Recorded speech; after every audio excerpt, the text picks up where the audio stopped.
Frères et sœurs, que la paix et la grâce de notre Seigneur et Sauveur Jésus-Christ soient avec vous. Ici est WH Redemption Ministries pour notre méditation du dimanche 30 juin 2024. Toujours dans la mission de vous accompagner semaine après semaine, mois après mois, trimestre après trimestre, sur le chemin du royaume de Dieu. Car l'essentiel, frères et sœurs, est dans le royaume de Dieu. La force est en Dieu. La guérison est en Dieu. L'intelligence est en Dieu. Et c'est pourquoi, frères et sœurs, nous répétons à chaque instant, cherchons d'abord le royaume de Dieu et sa justice. Et toutes les autres choses nous seront données en plus. Donc, frères et sœurs, ce dimanche 30 juin, c'est le dernier dimanche du mois de juin. Donc, notre méditation de ce matin devrait mettre un terme à notre série de messages pendant le mois de juin sur la proclamation de l'abondance, de la bonté de Dieu. Donc, nous avons été appelés à proclamer l'abondance de la bonté de Dieu, frères et sœurs, pendant ce mois de juin. Mais nous devons vous rappeler aussi que la méditation de ce matin doit mettre un terme aussi à ces séries de messages que nous avons eus et pendant le deuxième trimestre de l'année et pendant le deuxième trimestre de l'année 2024. Donc, l'année 2024 à AWH Redemption Ministries est décrétée l'année de la bonté de Dieu.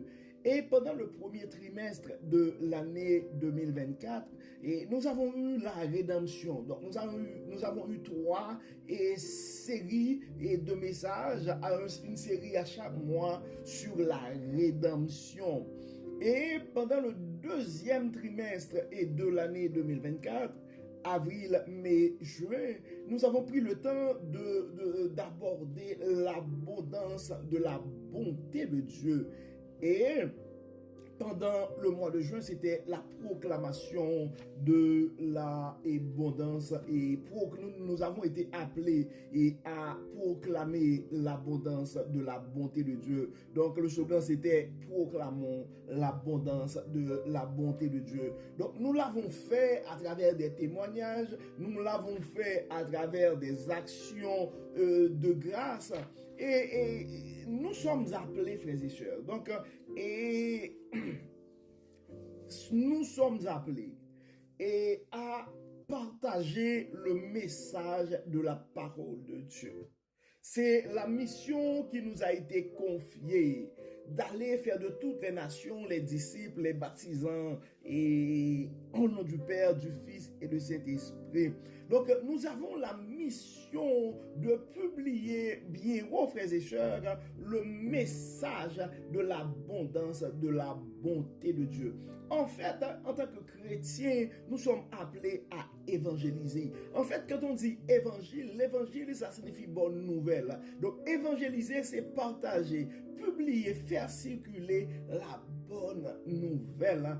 Et parmi la bonne nouvelle, nous avons intérêt à rappeler à nos frères et sœurs et à ceux qui nous entourent que Dieu est bon et que la bonté de Dieu est abondante. Donc, avec les réseaux sociaux ces derniers temps, frères et sœurs, nous avons tous la possibilité, n'importe qui peut devenir blogueur, influenceur, journaliste. Donc, Donc, qui parmi nous ce matin et décide, décide de non pas avoir un titre dans une hiérarchie et d'un cercle religieux, mais qui décide à s'engager, à partager la bonne nouvelle de la bonté de Dieu à travers son environnement, qui s'engage à publier la bonne nouvelle, qui s'engage à porter un message qui encourage, un message qui favorise, qui valorise, un message qui bénit, un message qui donne de l'espoir.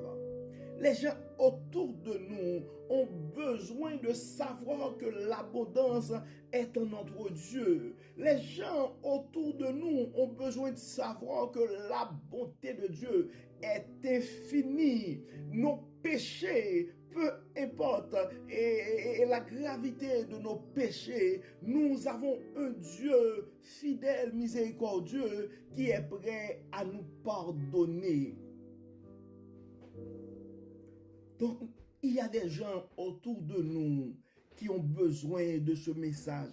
Nous avons des frères, nous avons des sœurs qui, à cause d'un accident de parcours, ont abandonné, ils ont abandonné le chemin et leur parcours sur le chemin du royaume. Ils ont besoin de savoir que Dieu est prêt à les pardonner, comme ce fut le cas pour David et d'autres. Comme l'enfant prodigue. Donc tu peux retourner, mon frère, tu peux retourner, ma soeur, ta place est dans le royaume de Dieu. Donc ton parcours sur le chemin du royaume, peu importe les détours, maintenant tu peux continuer. Dieu est prêt à te recevoir. Oui, la bonté de Dieu est abondante. Ça pourrait arriver que les frères et sœurs de ton église, que les membres de ta famille te condamnent à jamais. Mais tu dois comprendre, mon frère, ce qui importe, ce n'est pas la vie des gens qui t'entourent, mais c'est la façon que Dieu te voit. Tu as du prix aux yeux de Dieu. Nous avons besoin de partager à travers le monde ces messages, frères et sœurs. Nous avons besoin d'utiliser nos téléphones intelligents pour publier ces messages. Oui, nous avons besoin d'utiliser nos comptes Facebook, nos comptes Instagram, nos groupes WhatsApp pour faire connaître aux gens que la bonté de Dieu est abondante.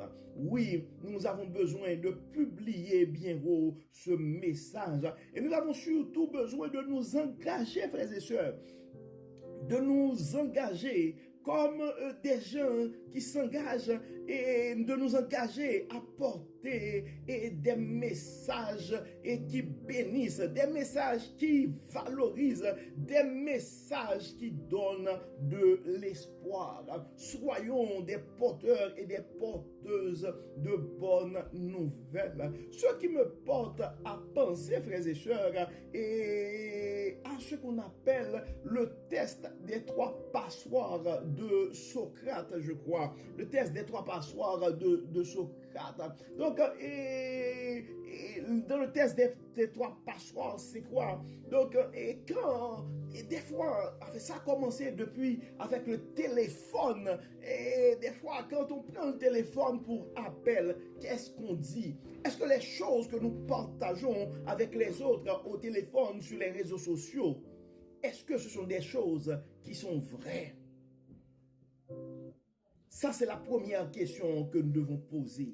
Ce que je suis en train de dire, ce que je vais dire, est-ce que c'est vrai? Est-ce qu'il y a de la vérité là-dedans?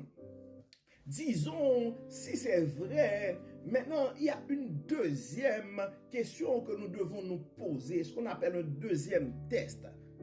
Est-ce qu'il y a quelque chose de bien là-dedans? Donc, quand je prends le téléphone pour appeler, est-ce que je prends le téléphone pour appeler pour dire quelque chose de bien? Et ensuite, nous devons, frères et sœurs, quand nous allons dire quelque chose, et c'est conseillé de nous poser cette question. est-ce que c'est utile? Est-ce que c'est vrai? Est-ce que c'est quelque chose de bien? Est-ce qu'il y a quelque chose de bien là-dedans? Ou est-ce que c'est utile? C'est important, frères et sœurs. C'est vrai que parce que la parole nous dit dans Ésaïe et chapitre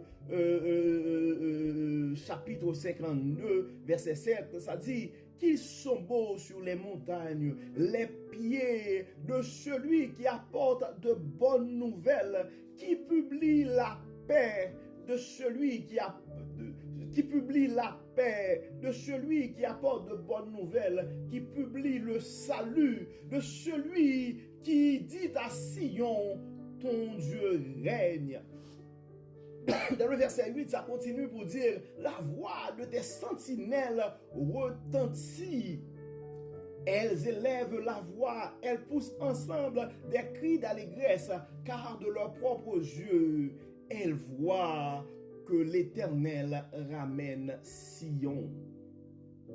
Donc, mon frère, ma soeur, nous sommes appelés à publier, mais à publier de bonnes nouvelles. En Romains 10, verset 15, nous pouvons lire ceci.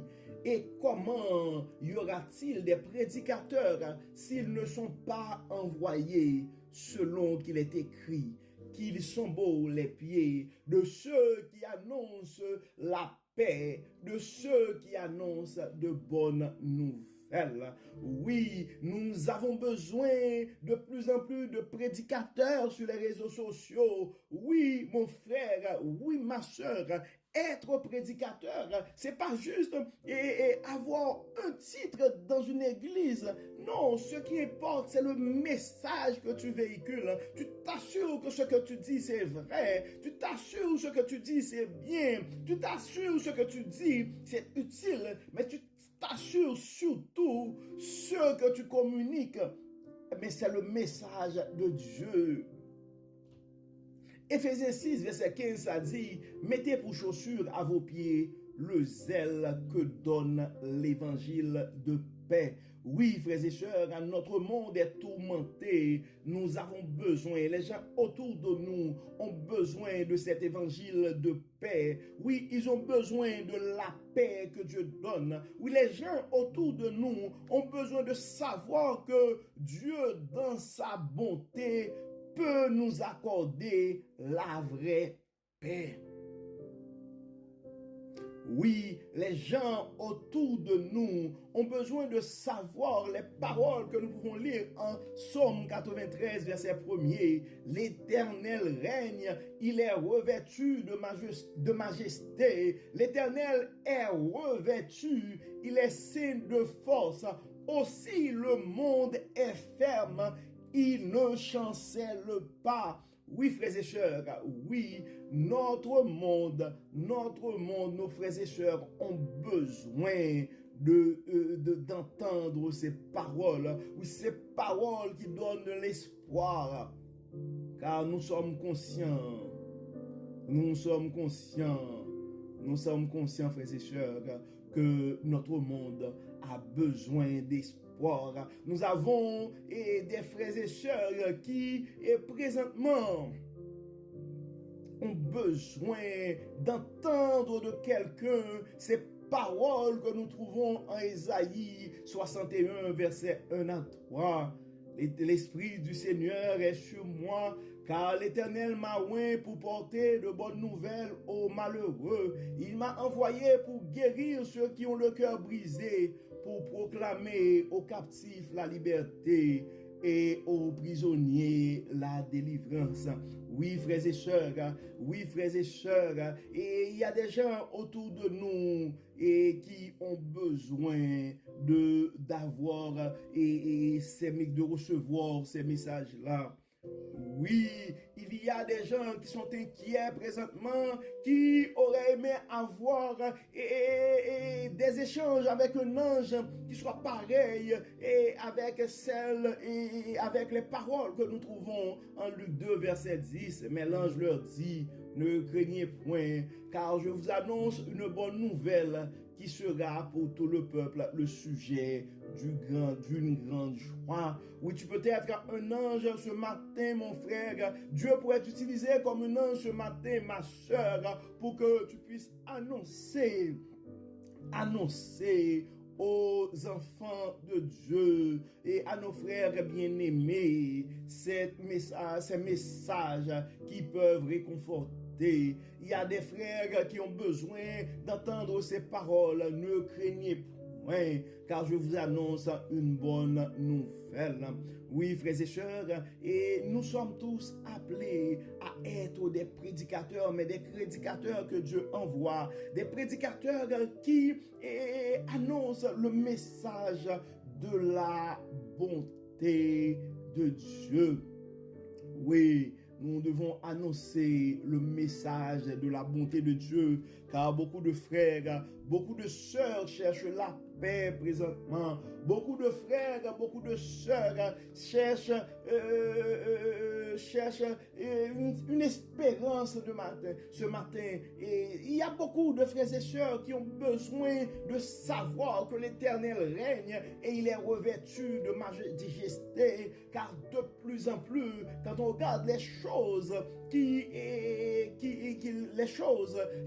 la façon que les choses se déroulent dans notre monde, donc on pourrait douter la majesté de notre Dieu. Oui, frères et sœurs, nous avons besoin de plus de frères et sœurs dans le ministère pour annoncer la bonne nouvelle. Oui, en Ésaïe 40, verset 9, ça nous dit: monte sur une haute montagne, Sion, pour publier la bonne nouvelle. Élève avec force ta voix, Jérusalem, pour publier la bonne nouvelle. Élève ta voix, ne crains point. Dites aux villes de Juda: voici votre Dieu. Donc aujourd'hui, c'est notre mission, frères et sœurs. C'est le message qui nous est confié de publier à travers les réseaux sociaux, d'utiliser les nouvelles technologies et de communication et d'informatique, en fait, d'utiliser les nouvelles technologies en général pour faire connaître au monde que notre Dieu est bon, sa bonté est abondante. Oui, frères et sœurs, nous avons besoin de proclamer l'abondance qui se trouve dans la bonté de Dieu. Dieu est bon, mon frère. Dieu est bon, ma sœur. Et la plus grande manifestation de la bonté de Dieu, c'est la rédemption. Dieu s'est fait homme à travers Jésus-Christ pour sauver l'humanité. Grâce à ce sacrifice, frères et sœurs, nous avons tous la possibilité d'hériter le royaume de Dieu. Car la parole nous dit, car tous ont péché et sont privés de la gloire de Dieu. Mais en Jean 3, verset 16, ça dit, car Dieu a tant aimé le monde qu'il a donné son Fils unique, afin que quiconque croit en lui ne périsse point, mais qu'il ait la vie éternelle. Des fois, on regarde le monde, on dit le monde est fou. Oui, notre monde a besoin aussi de la sagesse que Dieu donne. Notre monde a besoin aussi de la sagesse qui se trouve dans la bonté de Dieu. C'est pourquoi pendant le mois et pendant le troisième trimestre de l'année 2024, frères et sœurs, et le thème que nous allons avoir pour le troisième trimestre, c'est la sagesse. La sagesse de la bonté de Dieu et la sagesse de la bonté de Dieu. Oui, frères et sœurs, la sagesse, il y a de la sagesse dans la bonté de Dieu aussi. Et quand nous voyons de jour en jour, c'est compliqué les situations, eh ben, ça prend la sagesse pour aborder certaines situations de la vie. Donc nous allons prendre le temps, frères et sœurs, pour élaborer et à partir du dimanche prochain, nous allons faire comme d'habitude, nous allons mettre la table sur et pour ce nouveau terme qui va être la sagesse de la bonté de Dieu. Donc pendant le deuxième trimestre, c'était l'abondance de la bonté de Dieu. Maintenant, c'est la sagesse de la bonté et de Dieu. Donc, frères et sœurs, comme d'habitude, nous allons prier. Nous allons prier parce que nous savons pour proclamer l'abondance de la bonté de Dieu, pour proclamer la bonne nouvelle. Ça nous prend le Saint-Esprit. C'est pourquoi en Isaïe 61, verset 1, ça dit: l'Esprit du Seigneur et l'Éternel est sur moi, car il m'a oint pour porter de bonnes nouvelles aux malheureux. Il m'a envoyé pour guérir ceux qui ont le cœur brisé, pour proclamer aux captifs la liberté et aux prisonniers la délivrance. Oui, frères et sœurs, nous sommes appelés à annoncer la bonne nouvelle de la bonté de Dieu aux malheureux. Nous sommes appelés à annoncer la bonne nouvelle de la bonté de Dieu à nos malades, à ceux qui ont le cœur brisé, aux captifs qui ont besoin de la liberté, aux gens qui ont besoin de la sécurité et aux prisonniers qui ont besoin de la délivrance. Oui, nous sommes appelés à proclamer le message, l'évangile, la bonne nouvelle de la bonté de Dieu. Mais nous ne pouvons pas le faire sans l'aide du Saint-Esprit. C'est pourquoi nous allons prier ce matin, frères et sœurs. Nous allons demander à Dieu d'enlever en nous tout ce qui est de la chair, afin que son Saint-Esprit puisse manifester en nous et nous porter à proclamer le message, l'évangile de la bonté de Dieu. Dieu Tout-Puissant, Père éternel, nous te disons merci Seigneur pour ton amour, pour ta grâce. Merci Seigneur pour la manière dont tu n'arrêtes pas de nous révéler ta parole. Dieu clément, Dieu de bonté. Merci Seigneur pour ces paroles d'espérance. Merci Seigneur pour tout ce que tu as fait dans nos vies et à travers nos vies pour la gloire de ton nom. Dieu clément, et nous te demandons de jeter ton regard sur chaque frère, sur chaque sœur qui écoute ce matin. Enlève en nous, Seigneur, tout ce qui n'est pas de toi. Permets que ton Saint-Esprit puisse nous remplir et que nous puissions être des messagers, des prédicateurs qui porte le message et la bonne nouvelle de ta bonté. Dieu clément, assiste-nous. Dieu clément, guide-nous. Nous remettons entre tes mains ce matin nos malades, ceux qui ont le cœur brisé, ceux qui ont toute forme de soucis et de questionnements ce matin. Nous les remettons entre tes mains et nous te demandons, Seigneur, de bénir, de guérir et de soutenir tous nos frères et sœurs qui nous écoutent ce matin à travers la francophonie. Accompagne-nous, Seigneur. Enlève en nous tout ce qui n'est pas de toi. Permets que ton Saint-Esprit puisse briller en nous, que ta lumière puisse briller en nous et que tous ceux qui sont autour de nous puissent voir que tu es le Dieu bon, le Dieu grand, le Père miséricordieux et compatissant. Encore une fois, pardonne nos péchés, Seigneur, et exauce-nous au nom de Jésus. Amen. Amen. Frères et sœurs, nous arrivons au terme de notre méditation pour ce dimanche 30 juin 2024. Nous espérons que votre âme a été bénie. Et si vous ne l'avez pas encore fait, nous vous invitons à partager ce message à un frère, à une sœur, sur un groupe, car on ne sait jamais ce que la parole de Dieu peut faire dans la vie de l'un de ses enfants bien-aimés. Et d'ici là, frères et sœurs, nous vous souhaitons un très bon dimanche, une bonne fin de mois de juin, sous le regard du Dieu Tout-Puissant. Que le Seigneur nous bénisse, que le Seigneur nous protège, que le Seigneur nous accorde sa grâce. Au nom de Jésus. Amen. Amen. Encore une fois, bon dimanche, frères et sœurs. Et à demain.